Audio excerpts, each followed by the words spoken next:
Hey yo, what's going on, man? It's your boy Q. We're on the first episode of my new show, man. Shout out to my boy Darius Ely, the producer, the CEO, the executive, for giving me this opportunity, man, to speak with you all, and share some of my thoughts, share some of my daily thoughts and trials and tribulations that I've gone through as a man, as a young man, as a married man, as a father, as a minister. Um, Today we're gonna be talking about where do men go to vent. This is such a man. I'm not gonna say a chaotic topic, but it brings about a lot of conversation simply because it's such a negative stigma around men venting. Oftentimes, every situation is different, but oftentimes when a man wants to vent or um express himself, it's called a plethora of things.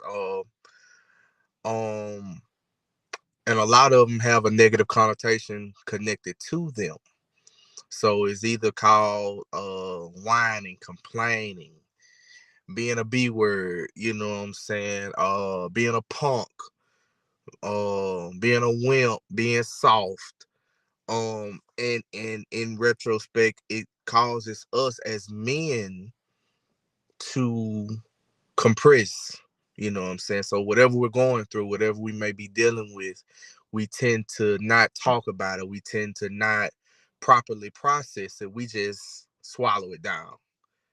Um and unconsciously we have been groomed that way since we were old enough to understand, and a lot of people will be able to relate simply because even as young boys, um when we hurt ourselves or when we get into situations to where something may be too difficult for us and we may show emotion of being upset or crying, and or we fall, the first thing people will say, hey, you a boy, boys don't cry.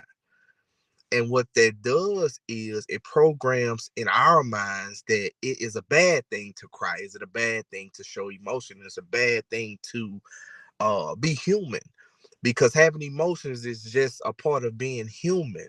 If you're not able to feel pain, if you're not able to feel love, then you're not human. We were given those senses for a reason, and it's simply because they're necessary. They're necessary to go through life. They're necessary to have proper and functional relationships. But in men, we're taught not to show those emotions. So as kids, we're taught to uh, compress all of that pain, swallow that pain, don't show no pain, don't show no sign of weakness. And in return, what that does is creates a damaged individual, a dysfunctional individual, because then we don't properly know. If we don't get the help, we won't properly know how to communicate what we're dealing with. And that's what happens in a lot of relationships and marriages and friendships, is that you're dealing with a lot of men that don't know how to properly communicate. Um, and like I say, it starts from childhood on up, and as we go through life we deal with things, right? So it's amazing to see young kids today. To me, the greatest example of who we need to be like, other than Jesus himself, is these kids, man. Kids are so innocent, kids are so loving, kids are pure in their love, and it's something that we should mimic. But through the course of life we go through things, right? We go through things, we suffer our bumps and bruises, and we're hurt and we're disappointed, and people let us down and people hurt us, and it causes us to change, right? So as we're growing, as we're developing, and we're going through all of this, that innocent kid that once was is no more, because we've had to develop, grow tough skin. We've had to let go of that innocence of being able to forgive, being able to look over certain stuff and just love people. We've had to let that go because we've been now programmed to where, hey, I gotta protect me. I have to protect my heart. I have to protect my pride. I can't let people hurt me the way that they did before. And a lot of times, instead of growing um properly, you know what I'm saying, growing the right way, we grow uh we grow wrong. We grow misconfigured. We grow hurt, you know. So a lot of the things that we deal with and that we run into, it messes with our perception of things because of what we have been through. And a lot of times men, I was having this conversation, and the thought came up is like men don't have a safe place, which is true. Which is true because oftentimes you find when you share your weakness with people, all it takes is for people to be upset with you, or to start to feel a type of way, and they want to use those things that you share in confidentiality against you. So in return, what do? We don't share those things. We don't talk about those things that we know can be used against us to hurt us. We don't share those things. We deal with them. And it's not so much deal with them. We just we compress. We compress. We swallow it all down, and we keep moving. But what happens when you get too full? What happens when you get to the point to where you feel like, hey, I can't do this no more? Here comes the explosion. And a lot of times it's dangerous because what we often hear that saying, that was the straw that broke the camel's back. You know what I'm saying? But that camel is strong.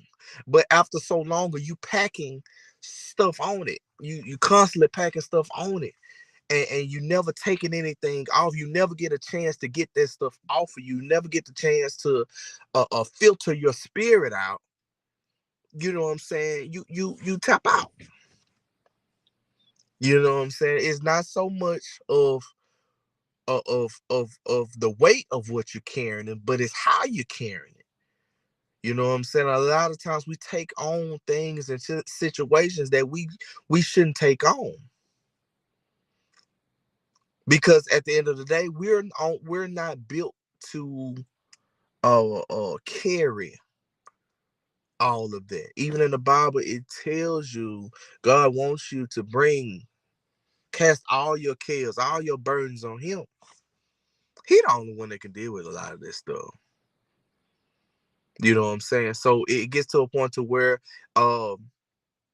in order for us to keep ourselves, keep our what we feel like our integrity and our strength about ourselves as men, we stay to ourselves. We don't share those things that could hurt us if they are weaponized.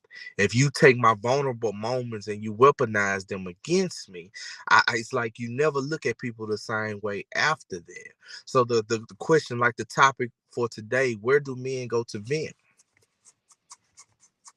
Where do men go to vent? Who can you talk to? Who can you be open and honest with? Who can you share those vulnerable moments with? Where do you go? Who do you turn to when you know that if I share this with somebody, I know they'll look at me a different kind of way? Or if I let them know that I'm suffering with this, will they turn their backs on me? You know, and that is not a trivial question, because it was brought, what I'm saying, to my attention that, you can share certain things with certain people, but everybody is not equipped to give you the answers. Everybody is not equipped to give you the wisdom, what I'm saying, to be able to hear what you say, process it, and give you wisdom on how to deal with it. Right. So it gets to a point to where you look at yourself and you have to self-evaluate. You have to self-evaluate. You have to look at you first, because it's easy for you to, point out issues in somebody else's life. But when you have to turn that mirror around and really deal with what's in that mirror, you have to deal with those hurt parts of yourself. Because if I deal with my hurt, if I deal with what causes me pain, if I deal with whatever childhood trauma that could be causing me this PTSD as a grown man, because a lot of times what it is we are adults, but we're still hurt little kids. Meaning we never dealt with the trauma that we faced as kids, and uh, uh we just grew up. You know what I'm saying? We grew up in physique. You know what I'm saying? We grew up in age. We aged, but we didn't heal. So a lot of times when we don't heal, watch this. When people try to impart wisdom into us, we are hearing with hurt ears. And I don't know how many of you know about injuries, but I played sports in school, and a lot of times when I would get hurt or I would get injured, I would suffer a bump or a bruise. If I didn't go and treat that bruise, and I would come back to practice that next day, and I hadn't treated that bruise, and that bruise would be hit, oh man, it would cause me pain, it would cause me trauma, and it was like, oh, that really hurt, that really bothered me. And a lot of times that's what happens is people try to impart into us, and it may be something tough. It may be one of those tough situations. It may be one of those tough topics that touches, that hits that sore spot that we have. And if our perspective, if we haven't healed and our perspective is misconstrued, we will take that wisdom as as as as a hit. You know what I'm saying? We will take it as a slight, or we will be in a spirit of offense to where you thinking, oh, they taking shots at me, or somebody told them my business, or you know, oh, who said that, or how they know that, and why they, instead of taking the impartation that God may be trying to get to us and using it and saying, hey God, look, I've been through some things. I've been hurt. You know what I'm saying? And God, and that's point one. Where do men go to vent? The first person we should vent to, the first person that should know everything, which he already does, but he wants to hear from us, is God. We should first pray and ask God for that healing. Ask God to make us whole as men so that we can be everything we need to be to our families. Because even though, broken crayons do color, I ain't like coloring with broke crayons.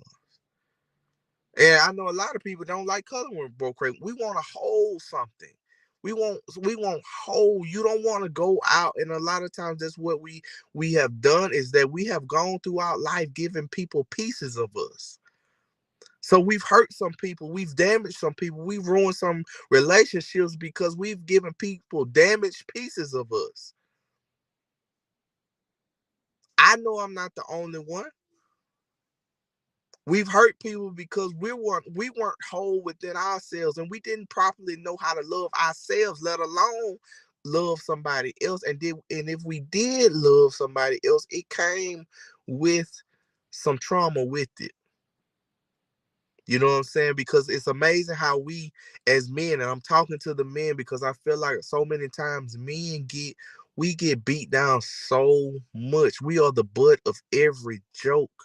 Whether you're a father, a baby daddy, or whatever you may be, men have it hard. And oftentimes it's rare that people speak up for us. You know what I'm saying? So it's like we have to get on the ball. We have to get in position to where we're able to help each other. We're able to motivate and push and pull each other out of these dark spots. The rate of suicide and broken families is at an all-time high. And because it's every the male the male figure is such an important figure, and if you look at almost every aspect in life, the male figure is lacking. If you look from the church to the home to the household, the male figure is lacking. We have to take our rightful spots, you know what I'm saying, so that we can be more effective. And that's what I want this to be about, man. To where, I'm young, I'm 29 years old. Been through some stuff. I haven't seen it all, but I've been through some stuff, and I want to be able to impart into the next young man, or the older gentleman, the OG. You know what I'm saying? To give him some life too, because we need it, man. We need positive reinforcement. Everybody need a pat on the back. Say, hey, man, hey, you doing good. Let's tough it out. Let's get it. You're not alone. Hey, you need help? Call me. Let me know. You know what I'm saying? So, uh, let's run through it right quick. So, like I said, first thing is establish a relationship with God. Vent to God first. Let him know what's going on. Secondly, ask God to give you people for your life. Meaning, you can't trust everybody. Everybody does not possess the capacity to handle you at 100 proof. Meaning, everybody can't handle all your secrets. Everybody can't handle the real you. That's why you have to have God sent people in your life. Number three, always be intentional on doing the right thing. It's not gonna be easy. It's not gonna feel like you winning all the times. And I'm gonna be honest with you, a lot of times it's gonna feel like you losing. You know what I'm saying? A lot of times it's gonna feel like you're getting the short end of the stick, but you're not. You know what I'm saying? We hear it all the time. This is not a sprint, it's a marathon. Meaning a lot of stuff in this walk is not instant gratification. It doesn't mean that, hey, you make up your mind tonight that, hey, I want to do something different, and then, oh, tomorrow your life turns around. It happens sometimes, don't get me wrong. I'm not discounting that, but I don't want you to get discouraged if it doesn't happen for you like that. You know what I'm saying? Don't get down on yourself and give up because it's not instant. The gratification of what you're looking for doesn't come instantaneous. It may take a little while. But one thing I've always understood is that some of the best things in life take a while, man. Some of the best things, some of the best food, and some of the best gifts and stuff that this world has to offer, it takes a while. It goes through some harsh processes, but once you get it, even the Bible tells you the sufferings of this present time is not worthy to be compared of the glory. Meaning, what you're going through right now it can't touch what your future is gonna be like. It cannot touch what your future is gonna be like. So always be intentional. Always be intentional on doing what's right. No matter what, keep doing what's right. Establish relationship with God. Um, Ask God for God send people for your life. Be intentional on doing what's right. And number four, I hinted on it in my last point. Don't give up when it doesn't happen overnight. Stay the course. Stay the course. God will send you people for your life, man, to impart into you everything you need for relationships, for jobs, for everything. He will send people. I'm a living witness. He will send people into your life to give you everything that you need. But your job is to trust him.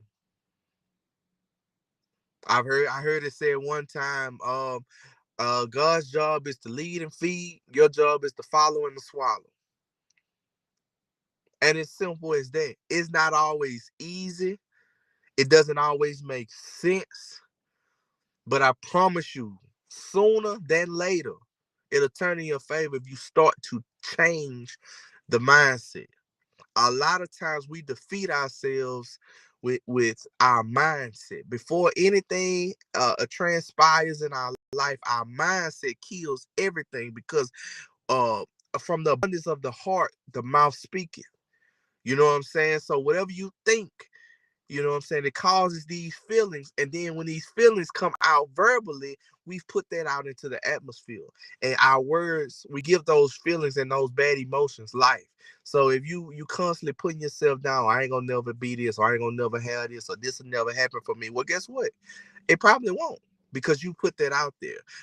Every day declare, make a declaration of your life that today is the best day of my life. Today, everything starts to turn around for me for the good.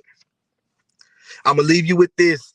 No matter where you are, what you're going through, no matter where you are, what you're going through, God knows. God knows. Nothing in your life it has happened by coincidence. Nothing. He knows. And even in the darkest of moments, he's been there. Some of the toughest times I've ever had in life is going through things and feeling like I was by myself. Feeling like I couldn't. God, where are you in this? And the whole time he was right there, because guess what? I was still here. And that's enough to blow my mind right there.